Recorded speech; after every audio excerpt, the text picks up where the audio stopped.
What is up, guys? Kevin Cage back with another XRP update. Let's get into some rapid fire news because I have a buddy over and we may be running some Cat 6 cables as well. So first things first, we're going to be talking about Moneygram, one of the largest money service businesses, MSBs, in the world. We do know that Ripple does still in fact own approximately 11% of Moneygram.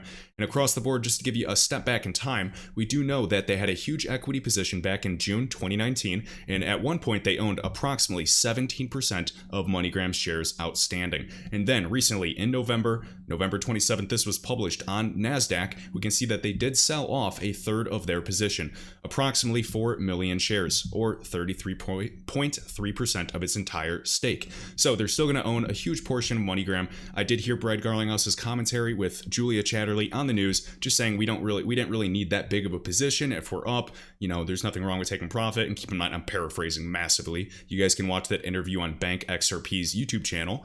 Nonetheless, I didn't really see anything wrong with it. And then we did see the SEC allegations come on the darkest day of the year, the 21st of December, even the 22nd. It is crazy timing. 2020 was one crazy year, and 2021 is shaping up to be even crazier. So overall, I pay attention to what RippleNet partners are doing, providing that they're scaling as well. We can see Moneygram left and right is partnering with Visa Direct, and now we see this launches industry's first real-time P2P payment solution to Vietnam using Visa Direct. The service enables customers to transfer money to Vietnam from the United States, the United Kingdom, and 18 European countries. I will be monitoring this, reading more about it. Of course, Visa, MasterCard are competing with UnionPay, which is just a behemoth out of China. But funny enough, UnionPay is already integrated with RippleNet partner dLocal. You guys probably saw my one YouTube video essentially saying that, Ripple's already connected to 70% of the payment volume that goes into China as well. These are the things that I consider when I'm looking at the macro. When in doubt, zoom out. All right, what else do we have?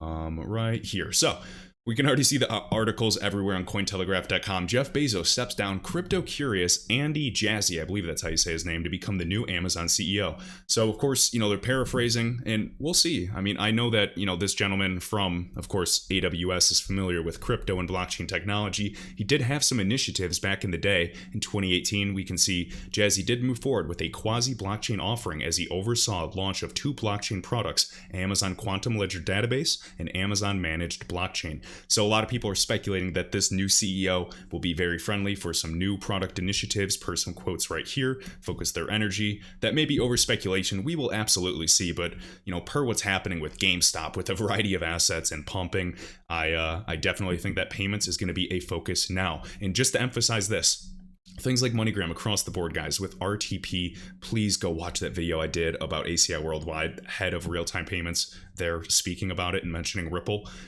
Real-time payments are no longer a concern of the past or a thing of the past. They are a focus and concern of the now, of present day, and it's happening. So the US is clearly behind Singapore, Japan, and many other nations, even the UK, of course. And now, with other news, we do have the Fed now, right here, even XRP Crypto Wolf sharing this. The Federal Reserve updates the Fed Now service launch to 2023 instead of 2024, a full year ahead of originally announced timing. Well, they cannot afford to wait. We know that there's approximately, 110 plus participants in this network, in this ecosystem, many of which are integrated and partnered with Ripple, some of the largest technology providers in the world. They cannot afford to wait. We understand what's happening. The BRICS nations, this geopolitical tension, this digital Cold War between nations. The United States cannot afford to miss out on this. They were ahead of things and initiatives and regulations such as the dot-com bubble because they had clear frameworks and guidelines. Now they're going to be missing out potentially something that will eclipse and make the dot-com bubble look tiny. And I just want to emphasize that. So we can see Federal Reserve updates the Fed Now service. Remember, Brian Brooks, former acting comptroller of the currency, did mention this and how it's such a shame that we're not ready until 2024. As we can see, 110 participants. Happy that my memory serves correct. And then also we can see a few other participants. Remember Volante with trillions of dollars per day. We can see this back in the day. This is old as well, and I know you guys are going to roll your eyes at this if you're a veteran in this community. But the Volpe Ripple Processor module, you guys can Google that and you should be able to find it and read it yourself. Proud to be leading the way in implementing the Federal Reserve upcoming instant payments offering FedNow service as a pilot participant. Now keep in mind, on FedNow's website it says its initial launch will include core clearing and settlements functionality. That's what we care about with XRP, is settlements. We know that Xcurrent and Swift GPI, they can do the clearing, they can do the reconciliation just fine, but we are concerned with settlements, the actual underlying foundation of the payment stack. All right, and then key value added features makes me think of things like head of RTP at ACI Worldwide, as mentioned, with ISO 222 and rich data or value added features as well. So very interesting. We'll keep a close eye on that. We can see Volante to help shape the future of payments. No surprise, this came out on February 1st. And US real-time payments as a service. More than 70% of all US DDAs are already connected to the clearinghouse real-time payments domestic system. Now, I get the idea. Of course, XRP in demand, of course, is remittances. 7% fees are ridiculous. We know the cross-border market is absolutely insane with those fees, let alone $155 trillion is sent across borders globally. That is a massive market for XRP or even the company Ripple to disrupt and enable an internet of value. But if XRP becomes as valuable and as liquid as the quotes of Miguel Valles, former executive at CME Group and former Ripple employee, is liquid as a G10 currency, it is game time. Maybe, as David Schwartz even actually emphasized on Twitter, maybe months ago, maybe it was a year ago, talking about domestic use cases of XRP. Why were they working on the US dollar and euro corridor? It's already one of the most liquid corridors in the world, or currency pairs. That doesn't really, seem like XRP is needed there. And then David Schwartz did respond, well, sometimes clients want to operate, 24/7, 365. Sometimes there are benefits of spreads and a lot of other things to take into consideration. So we'll keep a close eye on that. And overall, I think it's, absolutely exciting. Right here. So you can go to the clearinghouse.org. This is in the United States. And then you can go to RTP, about RTP. And I'm already on the page, so we can scroll down. We can see participants really quick. We see Citi, we see MUFG, one of the biggest banks in the world, JP Morgan Chase, PNC, and MUFG is a Ripple partner as well. PNC Bank was one of the first banks to actually join Ripple years ago. Now we go and click technology providers. Surprise, surprise, ACI, CGI, go watch that video I just did maybe 2 weeks ago, or a week or two ago. Finastra, another RippleNet partner, and in the bottom right, we have Volante. No surprise. Next, Gold Telegraph. Add another one to this long list of tweets today. So today I found, see tweets from today, UBS, they're Ripple by the way, Deutsche Bank, another bank that is classified as systemically important, too big to fail, HSBC, RippleNet, and JP Morgan. Now remember, these, and then we have Scotiabank, XRP, Bear Stearns, they are all fined due to activity in the precious metals market. Very, very interesting. As we know, HSBC, huge. We do know that Chris Larsen, executive chairman of Ripple, is on one of the boards for the organizations, and HSBC, JP Morgan, and Citi essentially hold this monopoly of this cross-border market. They process about 80% of all cross-border payments in the world. Ripple is threatening the monopoly of JP Morgan specifically. Now, HSBC, we know that they're essentially future-proofing, just like JPM, and they're working on interoperability and looking at solutions. UBS, even that utility settlement token that people say is a threat to XRP, I completely disagree. It does not fill out all the criteria. If there's, 10 categories that has to fulfill to actually be a real threat, it literally only maybe fills out, 5 of them. There's still an issue of counterparty risk, and we are moving towards, again, a world of mutual trust, not mutual mistrust. So we do not want IOUs on the network per se. We want interoperability between these systems. We do not want, competition. We want co-opetition. All right, Bank XRP. So Signum, we do know that they listed XRP in the past based out of Switzerland. This is pretty cool. So we can see Fine Wine Capital issue the first tokenized asset under a new Swiss distributed ledger tech law. So really quick, high growth, attractive real asset investments like premium wine, fine art, and diamonds are often illiquid and hard to access. Well, enter cryptocurrency. Signum's bank-grade tokenization solution enables issuers to make their unique investment opportunities more widely accessible, affordable via fractional ownership, and easily tradable.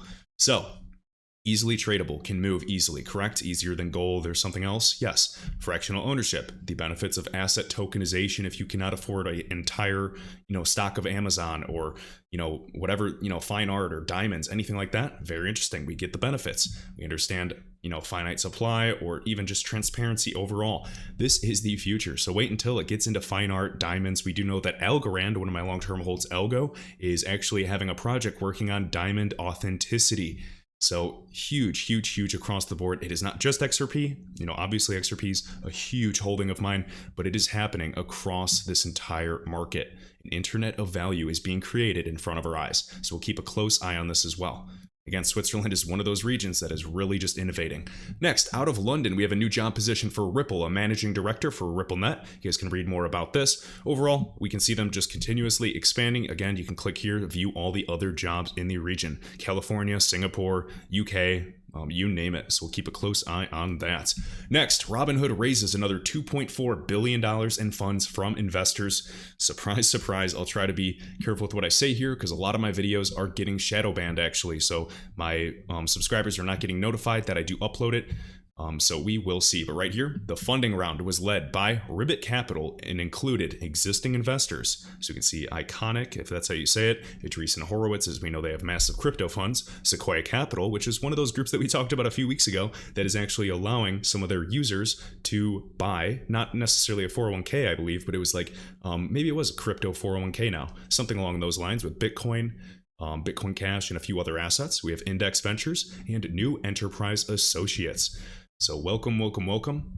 We're going to be, keeping an eye, just like I mentioned with Gold Telegraph and silver in the short squeeze. Expect the unexpected. I just think that all markets are either going to shortly erupt again or absolutely crash. I think it's going to be cataclysmic. And, 2020 was one for the books, but 2021 is already starting to just be absolutely insane. Right here, James Rule XRP, guys, great dude in the community to follow if you like XRP, and he always just posts different things and workshops and videos for us to watch, so I have to tune into this because I did not see it live, so hopefully it will be on. This is the decentralized enterprise in the future of work. So we can see that we have Anthony Pompliano, we also have Caitlin Long, founder and CEO of Avanti Financial Group, and of course, her relationship with Kraken as well. So one of the first crypto-friendly banks that are regulated in the United States. And we also have what they call Crypto Mom, Commissioner Hester Pierce. So very exciting. All right, and then also I think he was live. Yep, so he was live. There's Anthony right there, whether you love him or hate him, just sharing. Now, right here, XRP Crypto Wolf again. XRP e-commerce allows shopping without borders using PayString and XRP. Keep in mind, it used to be called PayID. Now it is called PayString due to the trademark infringement, I suppose. And nonetheless, guys, e-commerce, payments, the internet of goods, the internet of value, it is all happening. Interoperability, breaking down the borders. And last but not least, I know we covered this last week, but there's been some new developments. Once again, we're getting additional commentary that the India minister actually is suggesting that crypto may not suffer an outright ban once again. If you've been in the crypto space since 2017, 2018, even as far back as 2015, you know that India has supposedly banned crypto outright like 5 times. Now, we can kind of read some of the commentary right here. Now, they've hinted, these articles are so funny, hinted how it might move to regulate crypto rather than an outright ban. Now, I don't know if they really successfully move the market or chase people in and out or what, but of course, we are concerned and we are looking at the future of privacy coins as well. There's utility in privacy coins. I value privacy, absolutely. We know CoinDesk, this publisher of this article specifically, is a subsidiary of Digital Currency Group, and their other subsidiary is Grayscale. And Grayscale, as we know, is working on trusts that are even working on Monero, a massive privacy coin. We do know that they also like Zcash, so ZEC, massive holdings. So you have to wonder the vested interests and who's playing this giant game of chess. So I do question it.